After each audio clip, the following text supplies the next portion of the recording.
Hello mga kabantaye! Yari kita subong sa Ancestral House sa Havillana family.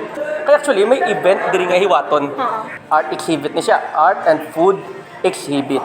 Okay, so, hibaloon ta na. Kay mga mangkot-mangkot na later on sang about sa event. Okay, so, bantaye!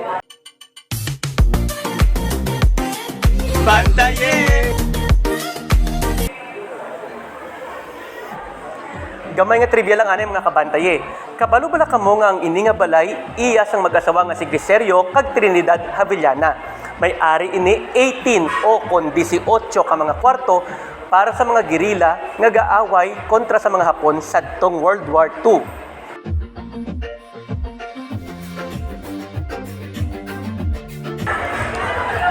Mga kabantaye, madamo na nagyan ang ini nga balay. Kaagi man ini kuno sunog, Tiyempo World War II man. Ini nga balay natapos sang tuig 1946. Sadto, matawag na ini nga isa sa pinakadako nga balay sa Bago. Amo na nga naandan ini tawgon balay dako. May kadakoon ini or kalaparon nga 3,000 square meters. Kag makit-an ini sa Tubang Sang Plaza.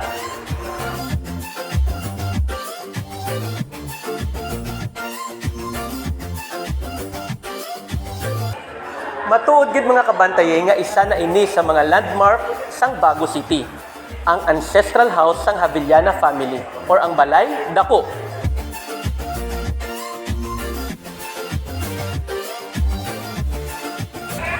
Sa Subong mga kabantaye may ginahiwat nga food and art exhibit diri nga lugar. Ini nga event, isa ka collective idea sang family Havillana. Kay man ang iban sa ila mahilig sa art, ang iban naman sa ila mahilig magluto.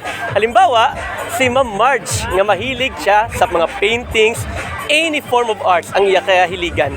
Walang others naman like Ma'am Cookie, mahilig sila sa foods, cooking, etc. That's why nga na-come up nila hiwaton ang ini nga event, food and art exhibit.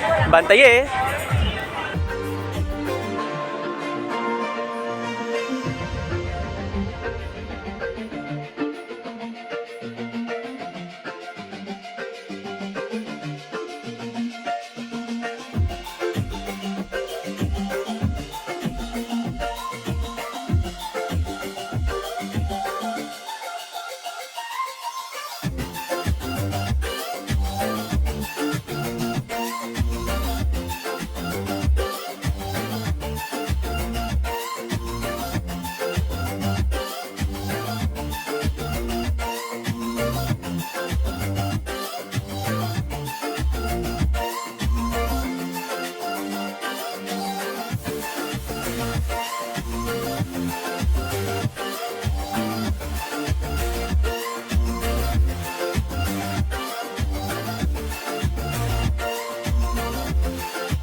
So mga kabantaye, this is the first and hopefully not the last art and food exhibit here sa Balay Dako.